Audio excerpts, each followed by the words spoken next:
The idea of migration isn't a new thing, but the idea of a country and nationality is.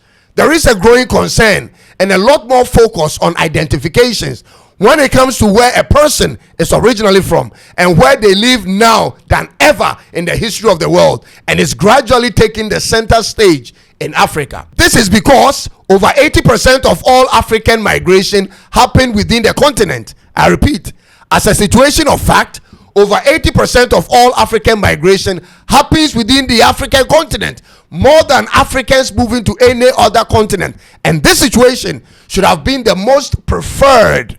This situation, ladies and gentlemen, should be the ideal situation for regional integration and community building. But there has been a persistent failure on the part of individual African countries in providing a credible national identification system, and the breakdown of law enforcement on other countries that has incited the need to see this situation as becoming problematic.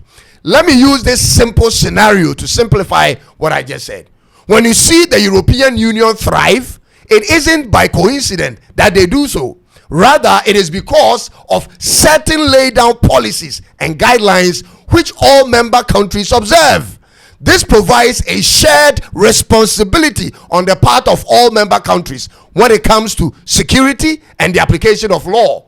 But in the absence of such a system, the burden is laid on individual host country in an isolated case to maintain their system in the face of all these issues brought about by non-locals at the cost of those countries, ladies and gentlemen, at their own cost. This is the problem we have, and as a result of this, issues of immigration are beginning to take the center stage in local politics, ladies and gentlemen.